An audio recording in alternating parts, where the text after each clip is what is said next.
What if one of your favorite novelists was a CIA agent? Well, today I have some really, really bad news because I can guarantee you that a novelist that you love was affiliated with an intelligence agency. Because if you don't believe me, well, our warm-up is going to start with Cormac, McCarthy, and Ernest Hemingway. And that's just going to get the party started because today we are going all of the way because that's what we do here on Right Conscious.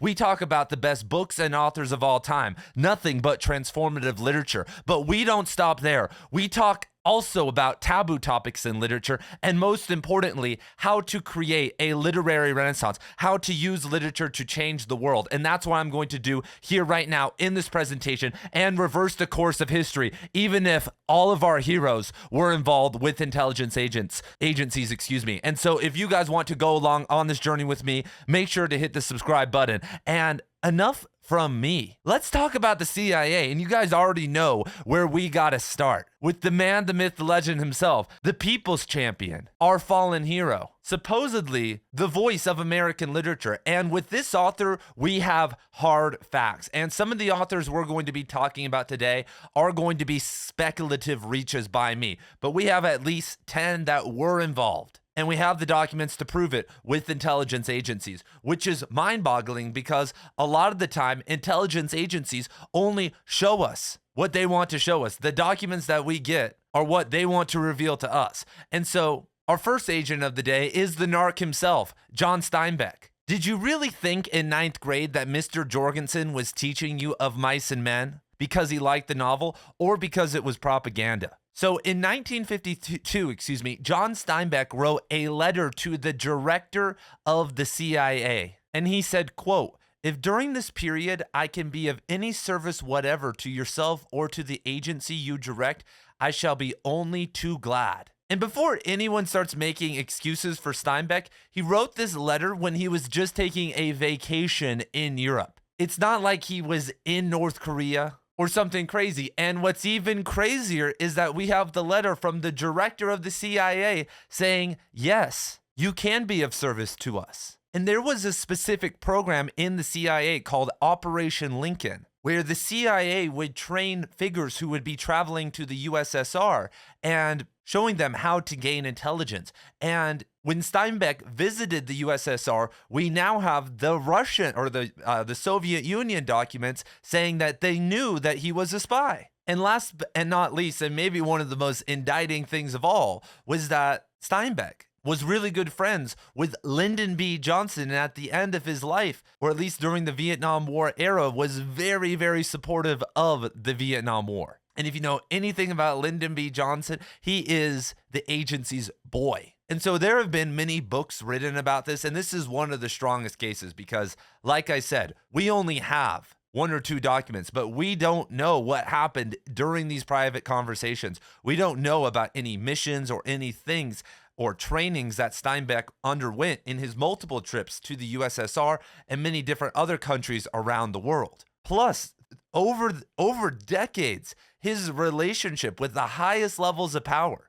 you don't just write the CIA director, you don't just become friends with the president, shows that he was very heavily involved with the group of people who orchestrated some of the most atrocious acts of intelligence in American and world history, whether that's MK Ultra or many of the other insane things that we were doing.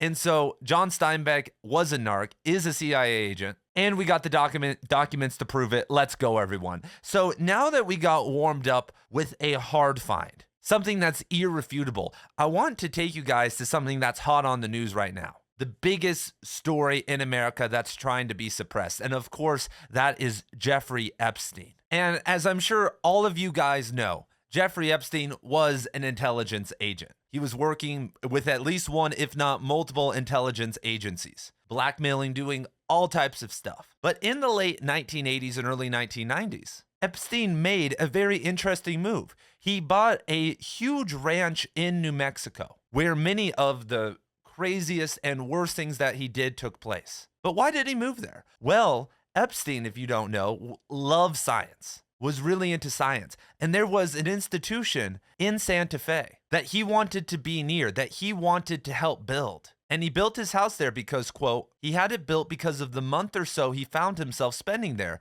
talking elementary particle physics with his friend, Murray Gell-Mann, a Nobel Prize-winning physicist and co-chair of the science board at the Santa Fe Institute. And that's where our story begins, with none other than Cormac McCarthy. And there's a link to a video down below where I do a full deep dive into Cormac McCarthy and Jeffrey Epstein's relationship together. I can't get into all of it here, but I will tell you the main points. So, around the time that Epstein got there, so did Cormac McCarthy. And during that time, Epstein and Ghislaine Maxwell's father, Robert Maxwell, were dumping a ton of money into the Institute, hundreds of thousands of dollars. So much money that Ghislaine Maxwell's sister, Christine Maxwell, was on the board of trustees at the Santa Fe Institute. So just to get things started, from the start of Cormac McCarthy's time there, Jeffrey Epstein was a big deal. Many of the scientists at the Institute went to parties at Jeffrey Epstein's house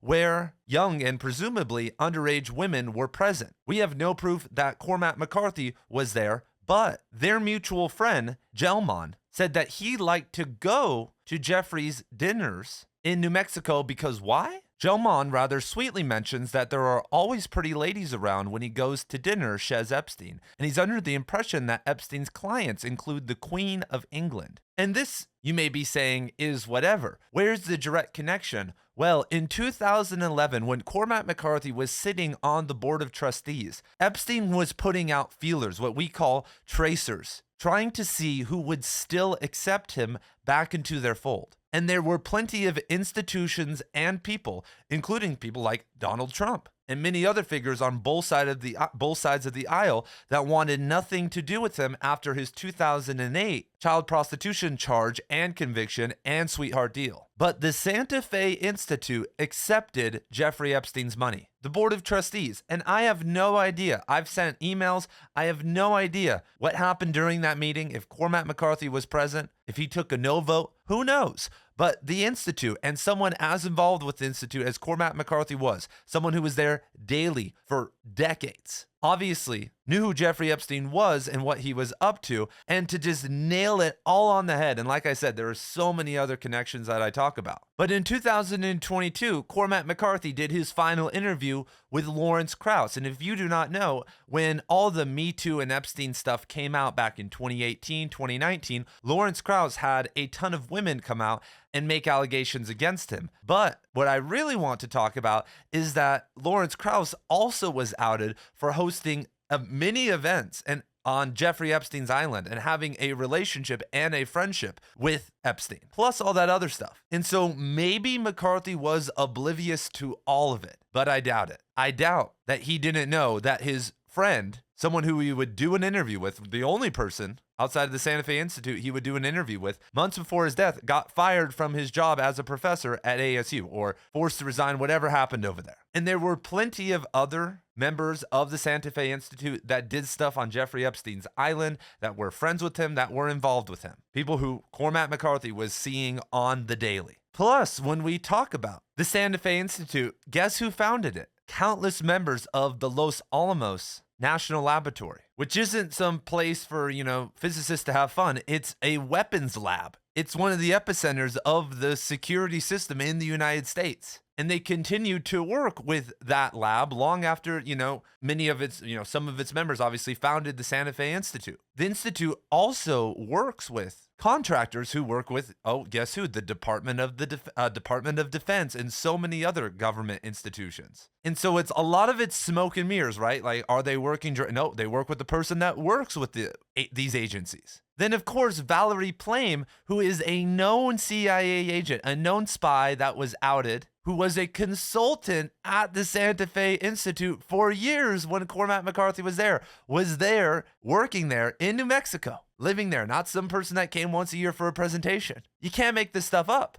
I need to make another video because I've actually learned more since I made that original Epstein video and McCarthy. But this could go on for an hour, everybody. So can we prove that Cormac was an agent? No, but he was around so many other agents, people involved in the intelligence community. And it's just a little bit odd that he was the only artist in the entire building. And he was obsessed with all these people. He wrote manifestos for them, did all this stuff. And we know from Vincenzo, allegedly in Vincenzo Barney's Vanity Fair article about Cormac McCarthy and his underage girlfriend, that later in life, because they kept a relationship, that he said that he wasted time at the Institute, that they exploited him for his energy and all this stuff and his name.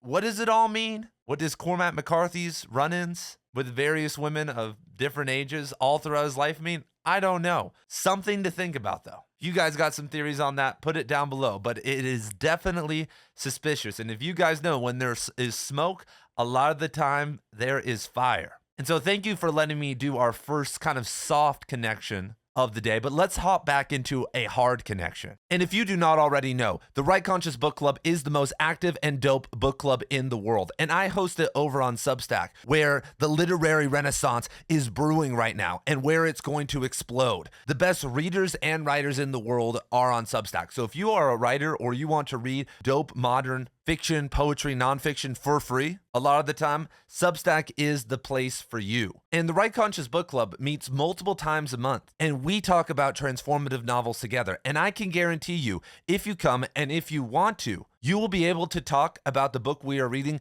for at least 10 minutes to the group or to a small group of people, which makes it the best place you can practice talking about literature and the best place you can go to connect with other people about the books that you love or the books that you hate and didn't like that we read. And when you join my Substack, you also get access to over 100 hours of literature and writing content. Some of my best stuff is over there. And if you cannot afford to join my paid membership, I also post free content all the time. I have free live streams. All my writing is for free over there. Plus, I'm relaunching my free writing school on January 5th, which is going to go crazy like it did the first time. Going to kick off the literary renaissance. And so I will see everybody over on Substack. Plus, if you do not already know, the Right Conscious merch store is live. You're going to see me wearing so many different shirts in this video. We got so many cool things. So if you want to make the streets lit, head on over there and let's get back to the video. So next we have the American hero and double agent himself. Yes, Ernest Hemingway, aka the Russian spy. And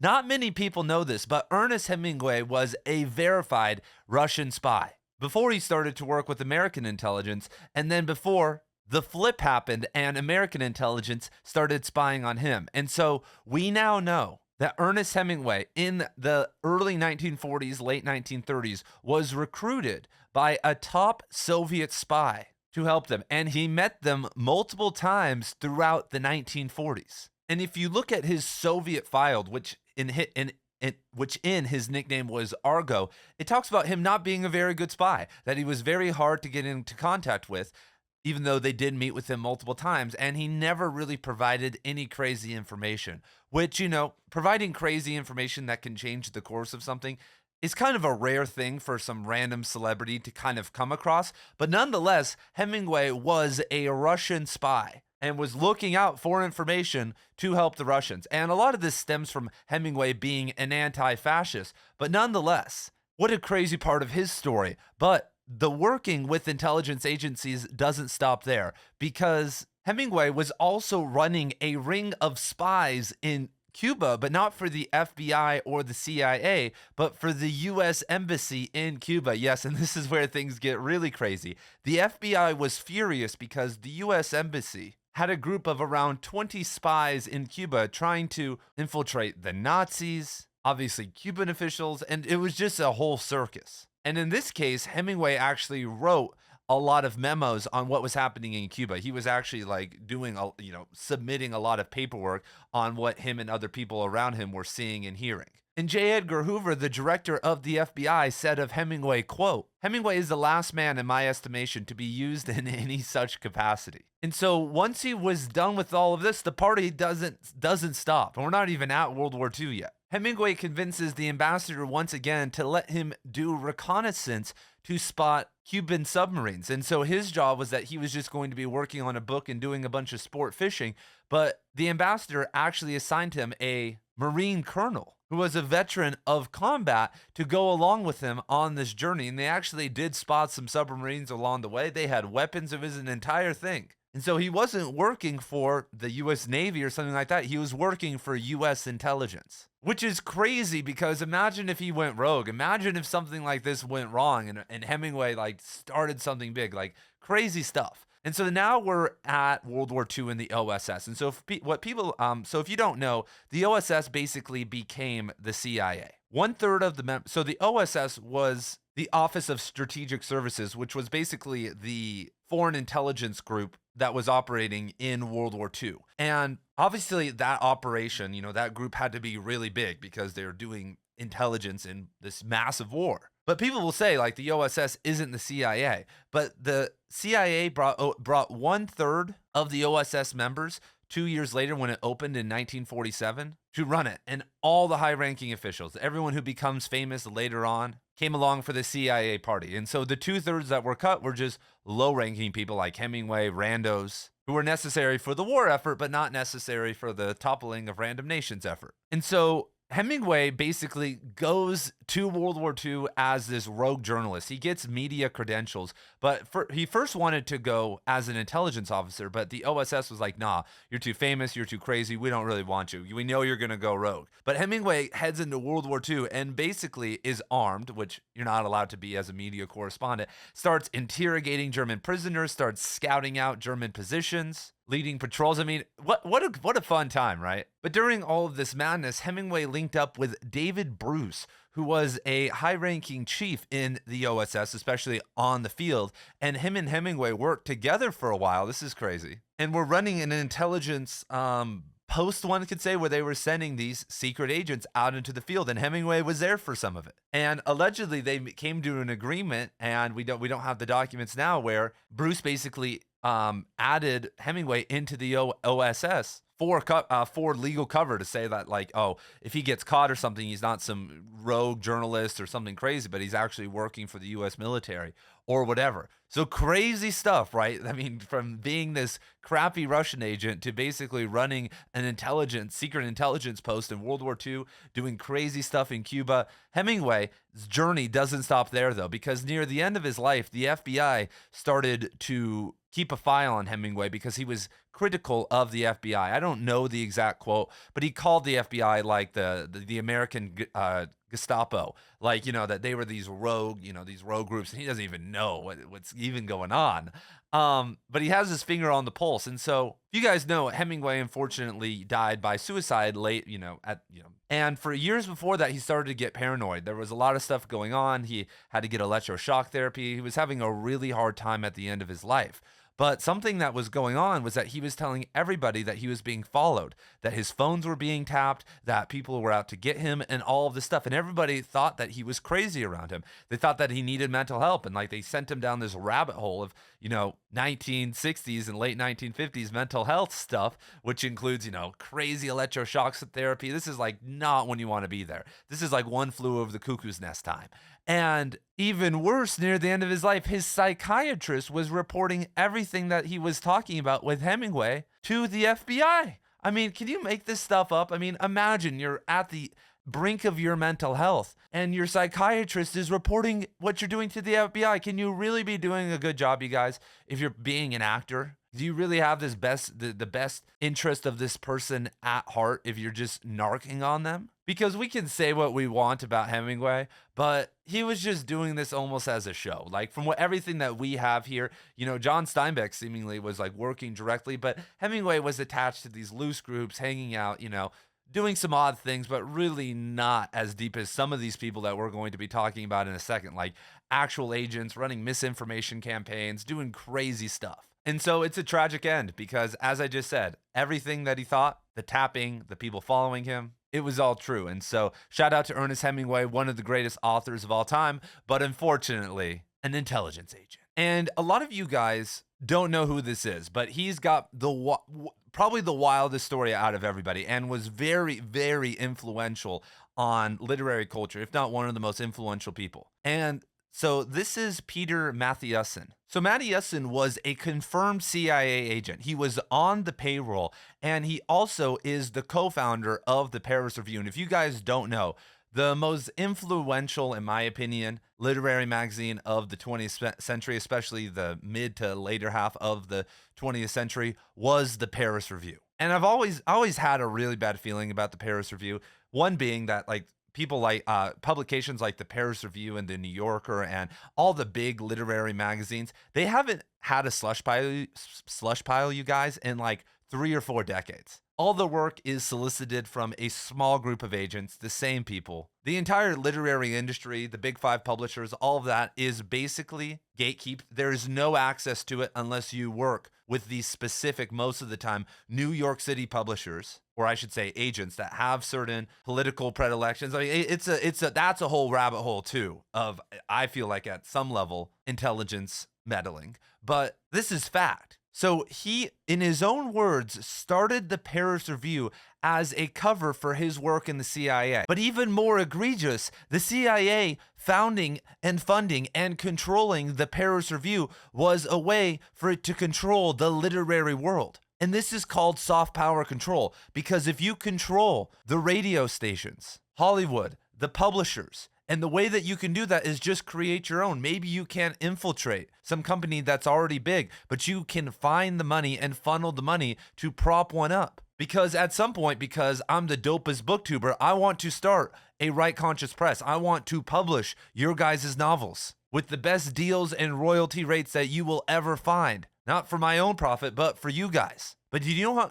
know how much money that's going to take? How much time, how much effort? If I had the CIA or some grant or fellowship or random money that I get from one of these huge omnibus bills and I was, got $10 million, it would be so easy. And it just makes me mad, you guys, because there were other magazines, like the magazine that Robert Bly ran, and so many magazines in the 60s and 70s and the 50s that should have been bigger than the Paris Review, that if we would have followed them as the voice of literature, as the gold standard, our literary world would look much different. A lot of the voices that were elevated would not have been elevated, and I can promise you the people that would have been elevated would have been much better for us. And it's crazy when you look at it. There was a lot of whistleblowing going on back in the 50s and 60s with authors who did not want the government to get involved in art. They knew that the government funding MFA programs and doing these grants and fellowships and giving out these awards were going to create a class of artists that, first of all, were controlled but didn't have any connection to the people,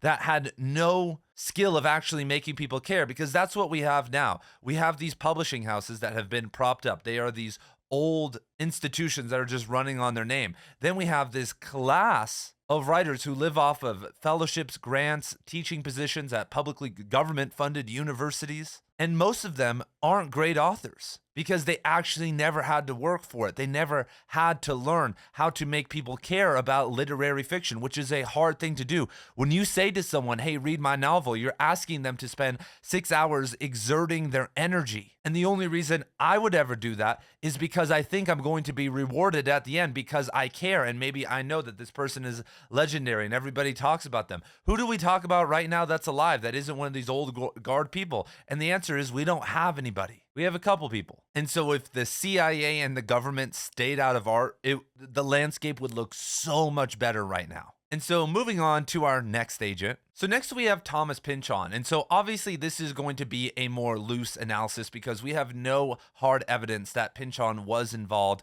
with intelligence agencies. But he was right in the thick of it because first and foremost, and this was very, very common back in the day, Thomas Pynchon was in the Navy. But once he was done with the Navy, he worked at Boeing in the Guided Missiles Division as a writer for them. And if you know, at that time, Boeing was working with the Pentagon, working with Langley. And when you read Gravity's Rainbow, when you read some of these novels that he's written, he really writes like he's an insider. I mean, and then when you look at his connection to many of the other figures in the New York City scene, whether that's Bob Dylan or many of these other cultural figures that he was friends with and he knew, that whole scene, like I said, this is more loose, but just kind of the infiltration of the radio and the music industry by the CIA, the FBI, all these different groups was very prominent. And so that's all weird, but this may be one of these situations where Pynchon is serving as in a sense, well, okay.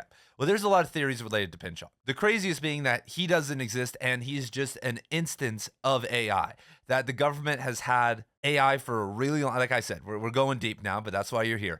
I've heard a lot of people talk about that he is either early AI or, which I would say is much more realistic, he is a group of authors. He is basically the intelligence agency at large coming together, bringing the best people in, using whatever technology or skills that they have to spread misinformation out there. He was also in the era when the CIA was taking over the entire this entire world. And so I actually don't believe a lot of those theories about him being AI or all this stuff. Like, I read his writing and I feel him making mistakes. I feel like he's not at this god tier crazy level, but I also think that he seems like the prime candidate to be recruited. And when we know about what the CIA was doing with aliens and all the misinformation, meddling, baits and switches, releases of fake information, just all the crazy stuff that was happening in the 60s and 70s, it wouldn't surprise me if Thomas Pynchon was on the payroll or at least was involved for a little bit. Plus, I've just heard a lot of people say who've been involved with the military and all this stuff that him just being some random dude in the Navy and just being a writer at Boeing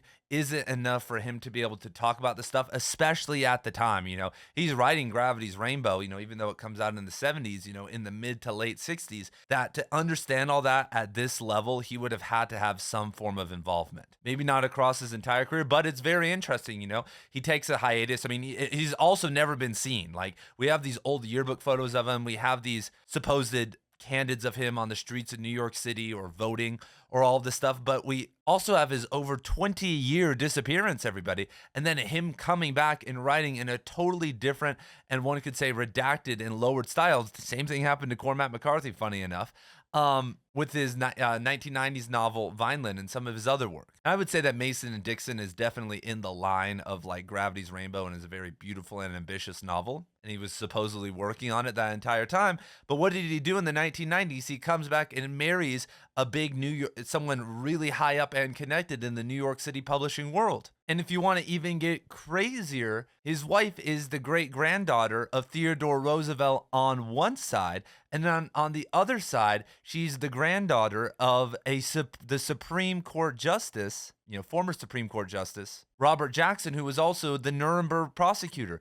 So very, very high-level family, right? I mean, that's the 0.01% of power in terms of family dynamics. Kind of weird. Like I said, doesn't prove anything. Who knows? But one could say if you really want to go off the edge, you just don't marry into a family like that. You don't marry a woman who's much younger than him. And not to go full gossip, whatever, we don't know her exact age, but she is at least 2 decades, if not 3 decades younger than Pynchon.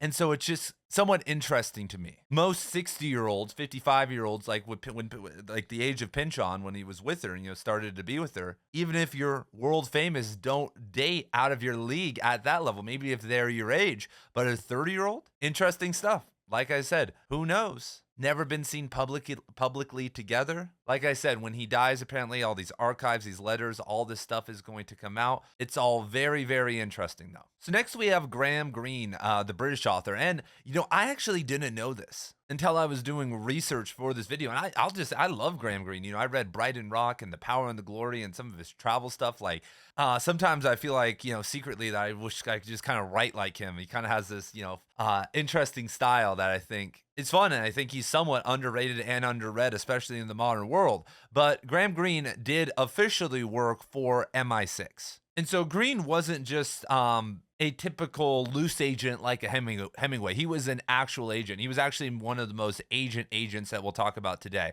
So in World War II, he went to Sierra Leone in Africa and was a on-the-ground colonial agent, basically gathering intel to retain control, which is terrible, right? Like, we talk about agents, right, and being a secret agent, a CIA agent. And if you're doing it in your own country or a European country, or even, it's kind of bad. And what Hemingway was doing was kind of loose in Cuba. He was dealing with, they were trying to find Nazis and stuff. But Greene was basically a real enforcer of the colonial power structure in Sierra Leone, it's just terrible, you guys. Like, especially someone as conscious as him when you're reading his work. I mean, it's just like, really? And it's sad to think that, us colonially controlling these groups instead of helping them has led to a lot of these countries. Like I know Sierra Leone, I think his name was Ishmael Bell. Yeah, this memoir right here, A Long Way Gone by Ishmael Bell, or whatever his name is. I saw him speak at my university. This is the most brutal child soldier memoir you can imagine, you guys. I mean, just straight up a little 8-year-old just murdering adults, cutting off heads. Terrible. Sierra Leone, man. And so Graham and his sister, what a family, were, doing these operations over there. But then he started to be a secret agent in Portugal once his work in Sierra Leone was done. Funny enough, Graham worked under Kim Philby, who's one of the most famous double agents in history. So Philby was working for British intelligence and was very high up, but eventually he was found out to have been a Soviet agent and defected or escaped back to Russia. And supposedly he gave more information to Russia than anybody else and got away with it for a really long time. It's also rumored that Graham Greene, even once he left the intelligence world, continued to report to them throughout his entire career, and that's why he was at all these all these places with conflict and was doing all this traveling, because he was still working for them in an unofficial capacity. So shout out to Graham Greene. I mean, it's just crazy, you guys. So many good authors. I forgot to mention earlier that Thomas Pynchon was in the Ivy League pipeline. So a lot of the time when you look at these agents, they get these guys or gals from the Ivy League. And so another Ivy League novelist is William F. Buckley, who was, of course, a part of the Skull and Bones Society, went to Yale, and eventually got into the CIA. So Buckley worked in the Mexico City branch, which was a big deal. Like when you look at like Lee Harvey Oswald going to Mexico City, which happened a little bit after Buckley was there, it was crazy. And funny enough, Howard Hunt, who was the Watergate burglar, was his boss. I mean, when you look at all these connections, they're like, what? And absolutely love Buckley. And so he was just there for 2 years, basically just being an agent, getting information, nothing too crazy. But it gets weird. It feels like these connections don't die because, hey, you're young, you get recruited out of college. Like I know guys who were like cops for a while. They just became cops and they thought about it and they're like, wait, am I really throwing dudes in steel cages for taking mushrooms or weed or whatever? Like, is this really a good thing? Or like, all this stuff. They realize that it's actually a very unethical job, that, defending people who are being hurt and domestic violence situations are important, but actually a lot of the job is very tyrannical and crazy. And anyway, and so I've had a lot of friends who've woken up or in the military. They're in the military and they just did it because their parents wanted them to do it, or they needed money for college. And they realize, wait, I'm a part of an organization that's, staging all these crazy wars. What am I doing? So they leave. They wake up eventually. Buckley, though, was, first of all, highly educated. A lot of my friends that got into those situations were educated, but they were young. They weren't like these prestigious thinkers. Buckley had a degree from Yale when he decided to join the CIA. And so it's kind of like, ugh. But then he continued to double down on that because throughout his entire career, he basically became the pro-CIA mouthpiece in American society. Buckley was also really good friends with one of the directors of the CIA, William Casey. And so Buckley was this novelist who wrote a ton of novels. And so it's interesting because the same could be said about Greene and some of these people. The voices that we have that are elevated, that get pushed to the top, are these former agents. And you're like, yeah, that's realistic. But then you're like, wait, what could they be lying? Could this pro-CIA guy that defended them until the day that he died, especially some of their more crazy things, like the intervention in Cuba and in the Middle East, all of this stuff, could that not be misinformation? Could that be changing how we conceptualize these people and putting them in this more positive light? Same with Graham Greene, like him writing, like Graham Greene wasn't talking about like how terrible the colonization was in his account. It definitely painted it in a much better light. So it's interesting that those novels are being published instead of the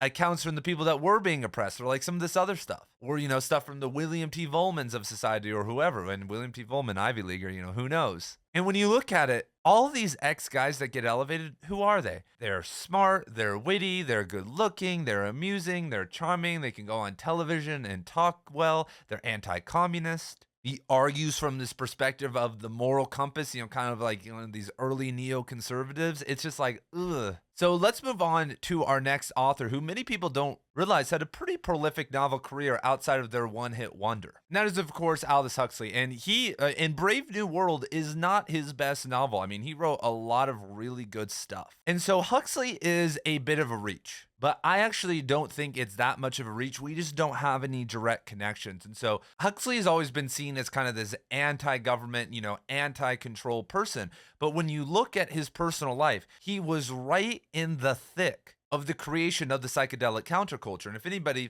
out there knows or doesn't know, a lot of the psychedelic counterculture, the Grateful Dead, all these people were created by the CIA. It was really pushed hard.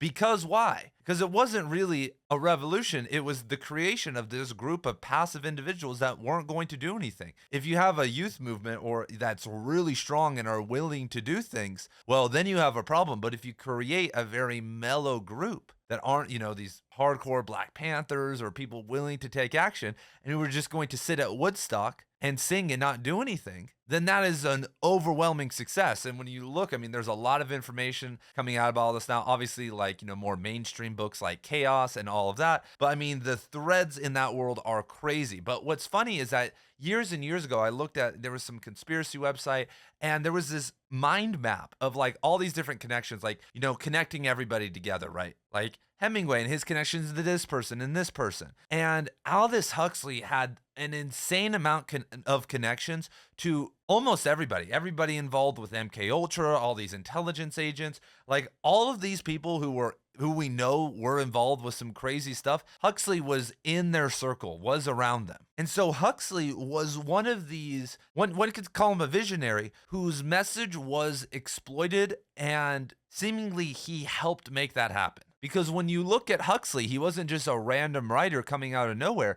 He was born into a very wealthy and very influential family. So he has scientific credibility. He has an elite social standing. And so he's not an outsider. And so these groups knew that this is the direction things were heading. And so how do you introduce it? Who do you introduce it through? Well, someone who's safe, someone who's respected. This is what's happening right now. We are getting this kind of soft push in so many different directions by digital technology that can only remind me of this, that we've been primed for a while, then eventually the behavioral shifts start to happen. And is it really priming us toward further levels of awakening or action? And the answer is no. It's also interesting that Huxley was influential in the creation of the psychedelic narrative, being friends, I think, with, I think his name is Humphrey Osmond, who came up with the word psychedelic in Britain, but then also moved to Southern California in the 1950s and was involved with everyone over there.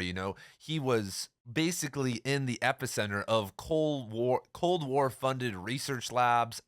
And once again, he was basically the progenitor of people like Tim Leary's and all these other people who were like kind of the main influences of the psychedelic movement. He was the progenitor of thought for all of them. And so it's just really interesting stuff to think about, because these myths just don't come out of nowhere. We can't just pop the psychedelic movement just in it. Boom, here it is. The Beatles go to India and take drugs and make Revolver, and we're off to the races. No, the infrastructure was set for a really, really long time. So no confirmation that he was an agent, but he was definitely around people that were that eventually did influence the narrative and did have ties to intelligence. And he was basically the main creator of the entire thing that we kind of now accept as this controlled event, at least partially. Doesn't that kind of suck? Like, imagine like the literary renaissance one day, everyone is co-opted and turned into something insane, and they're like, it was Ian. So next up on the list, we have none other than J.D. Salinger. And as you guys maybe know on this channel, Salinger isn't my favorite American author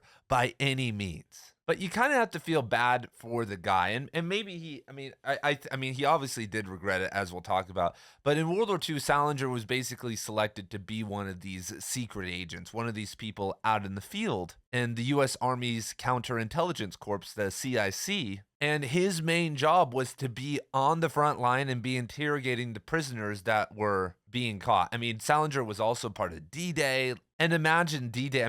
What's really hard about D-Day is that it was a lot of these dudes' first day of combat, right? Like, there's no real training ground.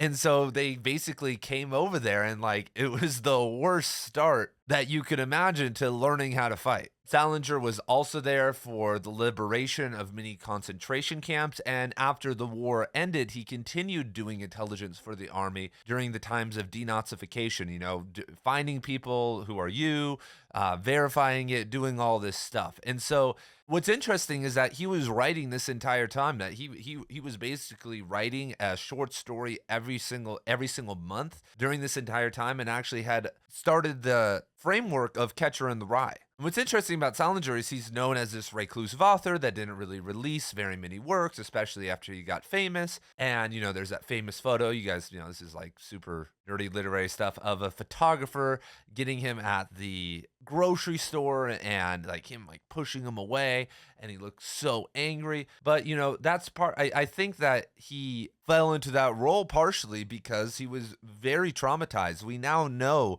judging by some of the reports that came out about him and some of his trips to the hospital and all this stuff, that he was suffering from heavy PTSD, that the unit that he was with suffered heavy casualties. And once again, you have to think of these writers. I mean, these are sensitive writers. I mean, even if they're these tough guys, at the end of the day, if you are open enough to be writing some of these beautiful stories, it's definitely not easy on you.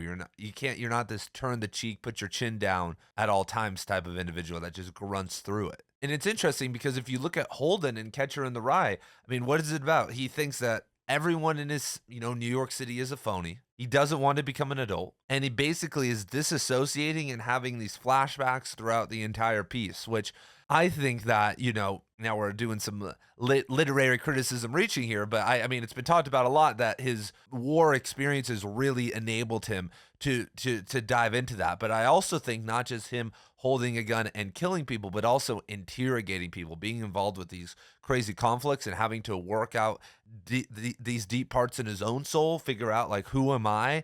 Am I being authentic? What is this entire thing that I'm doing? And having to get into the mode to be able to do that. I mean, definitely a really interesting job.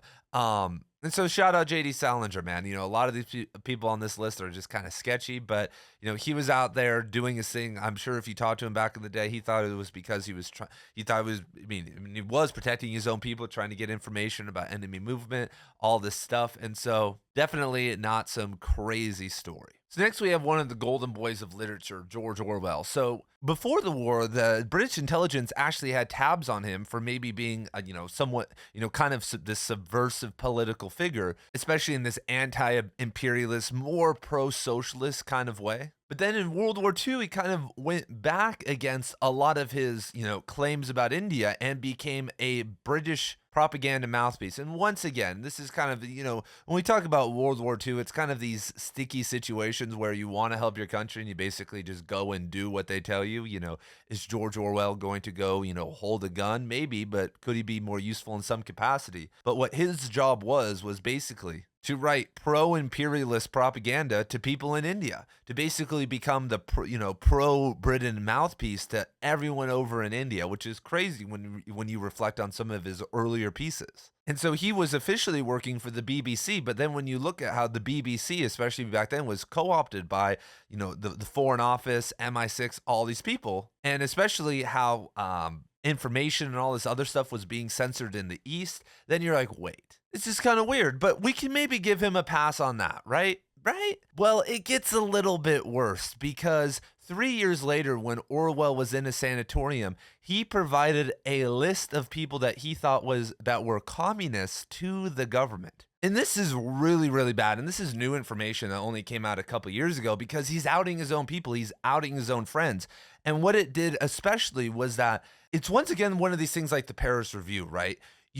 They didn't go and arrest these people. George Orwell didn't say these people are communists and they went and arrested him. But because they were connected to everything, they were connected to the institutions, the universities, the grants, all these different things. These people on this list were supposedly put on a do not hire and do not award list. And of course, we know what follows. They pick people who more align politically with them and what their view is and what they want and put them into these positions of power. Because if you put this person that maybe deserves it into power, they're a smoking gun, or they're a loose cannon. You don't know exactly what they're going to say. They might come out and say they're really, pro-Russia or something like this. And so Orwell, and a lot of the names on the list are actually silly and actually not really based in anything. And when you think of 135 names of other writers, I mean, that's just a total narc move, man.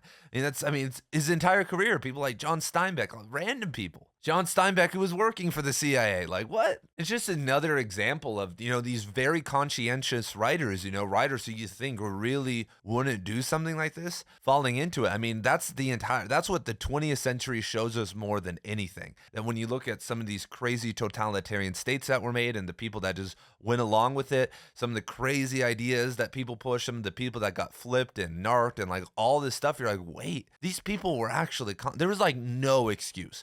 I mean, by the 19th century, if you were educated, there was no excuse either. But by the 20th century, dude, it's really bad, especially when we're getting to the mid 20th century, post World War II, and you're still doing stuff like this. It's like, ooh. So boom, there it is. I mean, there are some other loose connection people like T.S. Eliot and stuff that we could talk about, but we won't go too deep into kind of this loose, they were around all these other people rabbit hole. I wanted to do that with Aldous Huxley because he really did create one of the craziest psyop narratives of all time, whether he knew that was the case or not. And then obviously Pynchon and McCarthy just for some fun. Italo Calvino is a little bit suspicious. And so, yeah, here we go, everybody. Let's hope that all the new authors that are going to blow our minds and be a part of the literary renaissance are not intelligence officers. And so thank you guys for being here. Go check out some merch when you guys got the chance. Go join the book club. We're reading so many dope books in 2026. Go join Substack even for free, because that's where my free writing school and workshop and all the cool stuff that we are doing is going to be taking place. And I will see all of you guys very soon in the next video.